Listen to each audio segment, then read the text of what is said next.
In this video, we are going to talk about the faceless automation monetization apocalypse that happened last week, my thoughts on it, and why I didn't care back then and I don't care now.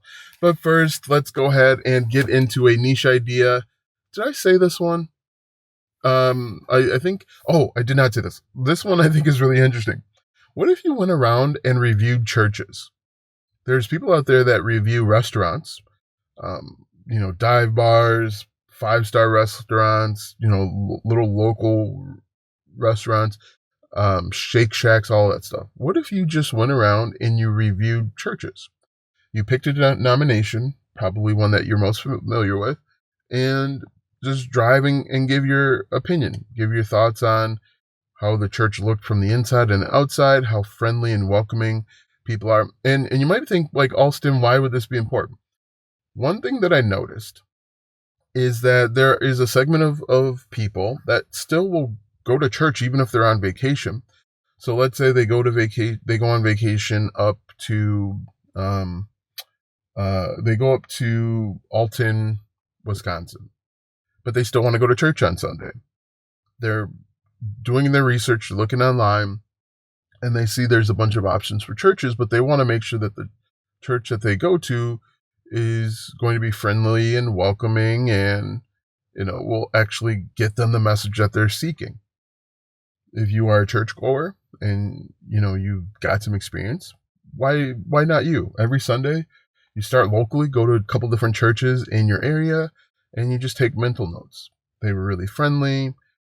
They weren't friendly. They were kind of prickly when you sat in someone's seat. Nobody introduced themselves. There was no fellowship. There was no food. I think that's a really interesting niche that you could get into. That's a funny niche. I would start with big churches, like mega churches, because those mega churches are naturally going to draw conversation. But start locally and kind of work your way out. I think that would be pretty cool. Anyway, so that is the niche idea. Let me know what you think about that. Also, I do a Q&A every Sunday, so if you've got questions that you haven't had answered or that you want answered, comment them down below and I'll get those answered for you on Sunday. I also answer questions in text form throughout the week, but if you've got something that's a really good question, I will pull it out and I'll answer it in one of my videos. Anyway, let's go ahead and talk about this apocalypse that happened on July 15th. Now, as you guys may or may not know, I have a number of faceless channels. I have a few channels that are doing very well, $200 a day. And then I've got new channels that are just getting started, that are rebirthing, that I neglected for a number of years, but AI has made it better, made it less time consuming to create these videos. I actually had somebody comment on one of my videos on one of my other channels saying that YouTube demonetized their channel and they won't give them a reason why. And when I looked at the channel, it was clips of movies that they didn't own. Like, these were major motion pictures.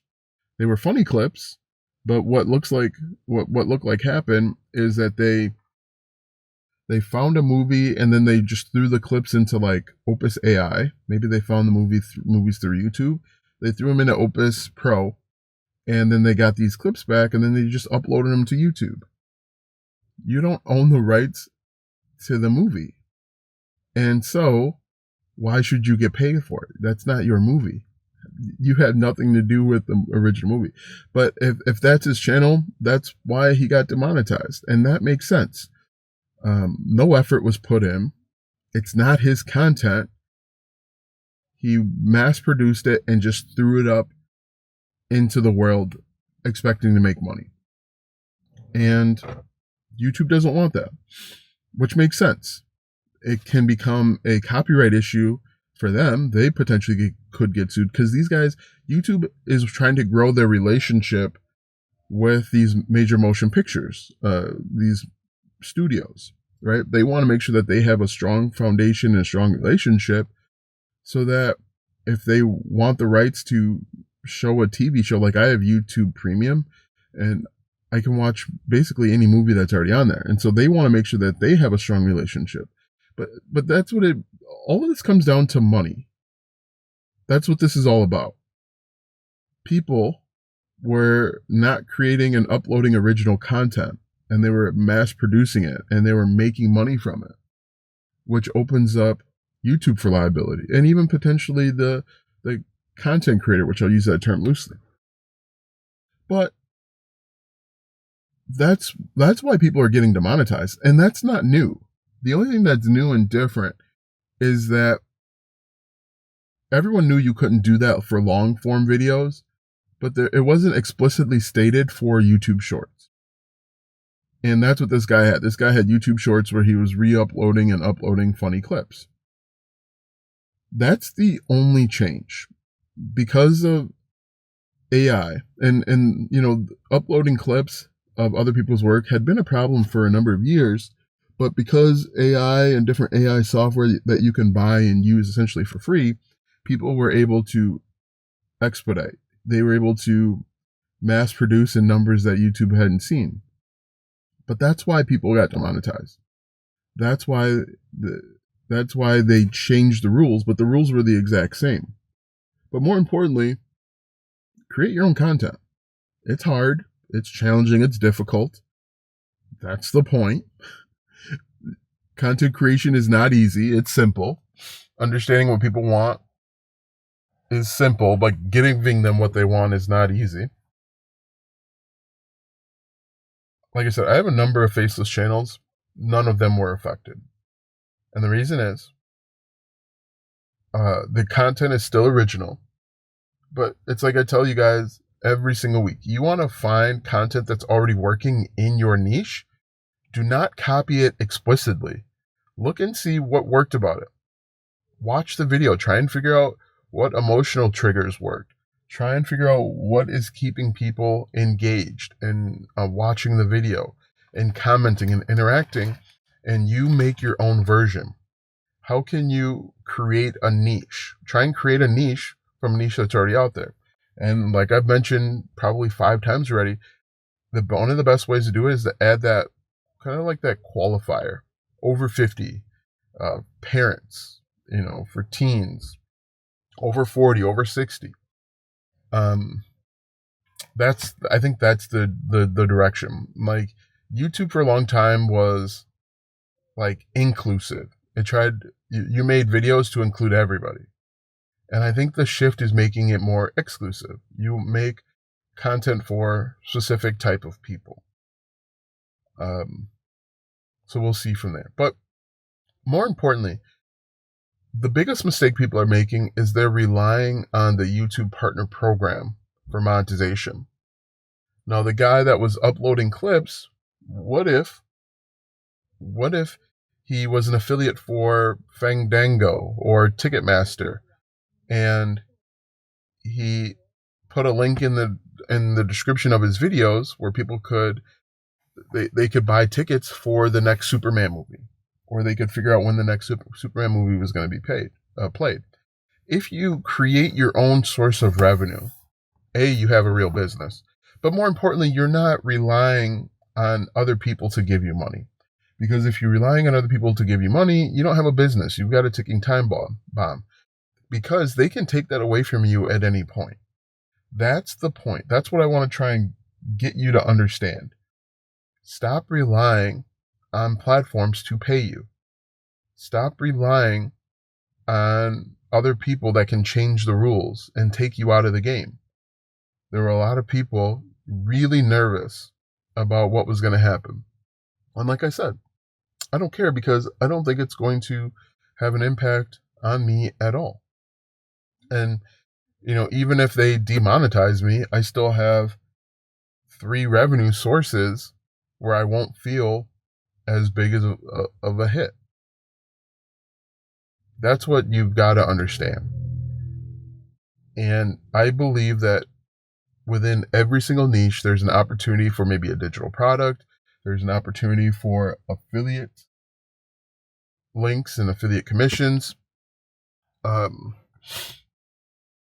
I think there's probably even an opportunity for brand deals and sponsorships.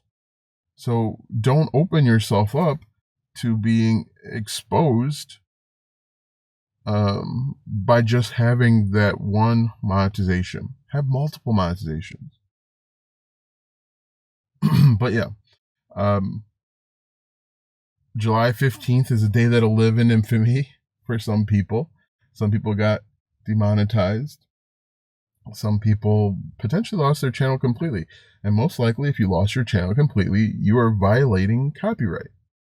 Copyright and trademark still is still valid even if you're uploading YouTube Shorts. It's still a thing to be concerned and consider, even if you put I don't own the content. You're just letting people know that you don't own the content. And you might be wondering, well, why did this take so long? I think everything moves, all businesses, all real good businesses move based on data.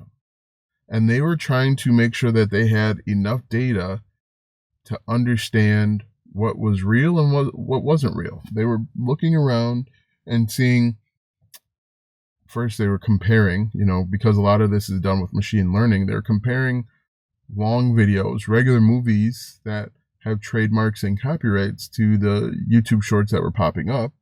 But all of this happens with data. All of this is data driven. And they were trying to get enough data so that they could make the right decisions. Now, I'm sure somebody will say, Alston, I made original content. All of my stuff was unique and I got swept up in this dragnet, which is possible. But I'm sure most of the people that got demonetized fell into the category of the content that they were making wasn't theirs. It was never theirs. They just created clips of stuff that was already out there, and then they uploaded it, and they were making money for a long time from it. They are taking podcast episodes. For example, over the last couple of days, I've been watching I'd watch YouTube videos of people that I'd watch YouTube videos where people had gathered together podcast clips from a well-known basketball podcast, and they just spliced them together. That's not original, right? That's someone else's work. Now, what you could do is you could react to it, add in your own sauce, right? Talk about the funny parts. Give it context.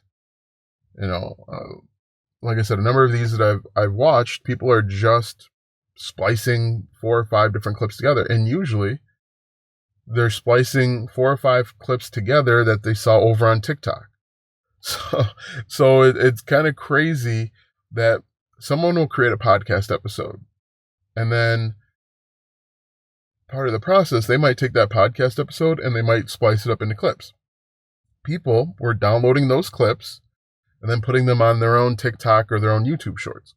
And then they were combining the best clips and then making them long-form YouTube videos. Well, the question comes down is, where's the originality in any of it? How much of that was original? It didn't require really any of your thought process. It didn't require any of your effort. You just combined a bunch of clips that you didn't have any input. So what I would tell you to do is the best thing that you could do to continue on, if you wanted to continue to upload other people's podcast clips, is to add some context, add a reaction, talk about the different situations. The person that I was watching, his name is Jeff Teague. Actually add in context about Jeff Teague's basketball career, because a lot of people aren't aware of it. They know that he's really funny, but they may not know, he used to score these many points per game. This is the high school that he went to. Give some context about the people that are on the podcast with him so that you can make it unique and make it your own. Now, this is going to require a little bit more time, but if you want the fruits of the YouTube labor, if you want to make 3, 5, 10, whatever your number is, per month with YouTube, it's going to require a little bit more work, a little bit more effort. And, we see this happening pretty frequently. Every, I would say 3 to 5 years, you see this. This happened right around the pandemic with the Reddit videos. People were uploading Reddit stories. They were just they were copying the Reddit stories, putting them into bad AI software, and then they just had text on the screen. There was no originality in it. Now, I don't know how YouTube figured out that those were just that. There was no originality there. But some people, what they did to get around it is they would read the Reddit stories and then add in their own sauce. They would say, hey, what do you think about it? To me, it's kind of messed up. So add in your opinion to make it original. That's what you have to do. People are going to be upset and complain that they were demonetized. But look at it from the perspective of YouTube and the litigation that they could be facing from creators. Or worse yet, what if these major motion pictures decided to pull their platform, pull their movies and their TV shows from not only just YouTube, but YouTube TV, which is a cash cow for YouTube or Google. That's what this is all about. This is all about money. This is about protecting themselves from litigation. And I think that if you start thinking about it that way, you'll say, oh yeah, this makes sense. But I've seen zero impact so far. If that changes, if one of my accounts become demonetized, I'll tell you about it.